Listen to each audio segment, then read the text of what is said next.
નમસ્કાર મિત્રો, એજ્યુસ્પાર્ક ગુજરાતમાં આપ સર્વેનું હાર્દિક સ્વાગત છે. જો મિત્રો તમે અમારી ચેનલ પર નવા હો તો લાઈક અને સબસ્ક્રાઈબ કરવાનું ભૂલશો નહીં, વધુને વધુ શેર કરશો.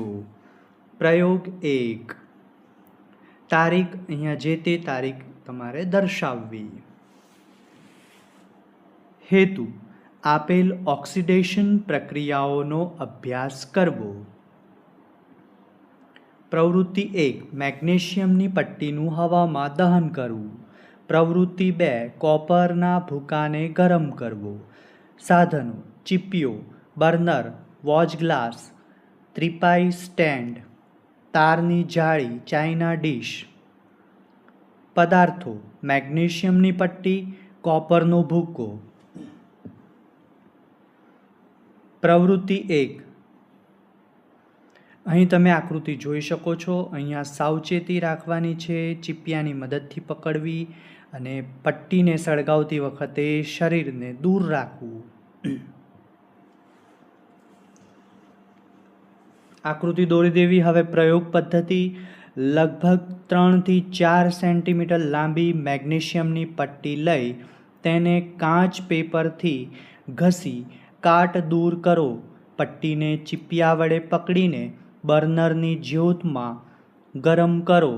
જ્યારે મેગ્નેશિયમની પટ્ટી સળગવા માંડે ત્યારે ઉત્પન્ન થતી રાખને વોચ ગ્લાસમાં એકઠી કરી તેનું અવલોકન નોંધો. રાસાયણિક પ્રક્રિયાનું સમીકરણ: 2mg solid plus oxygen gas. ગરમી આપવાની છે જેથી કરીને 2mgO સોલિડ એટલે કે મેગ્નેશિયમ ઓક્સાઇડ બનશે.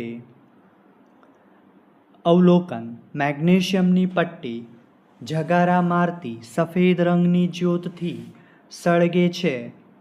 વોચ ગ્લાસમાં એકઠી થતી સફેદ રાખ મેગ્નેશિયમ ઓક્સાઇડ છે. નિર્ણય: આમ મેગ્નેશિયમની પટ્ટીનું દહન થતાં મેગ્નેશિયમ ઓક્સાઇડ બને છે, જેમાં પદાર્થની ભૌતિક અવસ્થા બદલાય છે. પ્રવૃત્તિ 2. કોપરના ભૂકાને ગરમ કરવું. આ રીતની આકૃતિ દોરી દેવી. હવે મિત્રો પ્રયોગ પદ્ધતિની વાત કરીએ.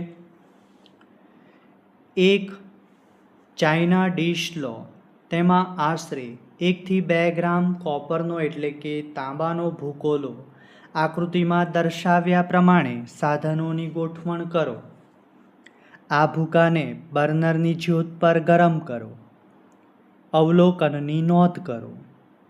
રાસાયણિક પ્રક્રિયાનું સમીકરણ: 2 copper solid plus oxygen gas.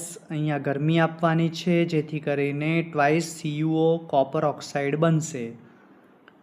અવલોકન: કોપરના ભૂકાને ગરમ કરતા તેની સપાટી પર કાળા રંગનો કોપર ઓક્સાઇડ બને છે. નિર્ણય: આમ કોપરને ગરમ કરતા તેમાંથી કોપર ઓક્સાઇડ બને છે, જે ઓક્સિડેશનની પ્રક્રિયા દર્શાવે છે. મિત્રો જ્ઞાન ચકાસણી માટે અહીં પ્રશ્નોના ઉત્તર આપેલા છે, તો તમે જોઈ લેશો. તો આપ સર્વેનો આભાર. વધુને વધુ શેર કરશો.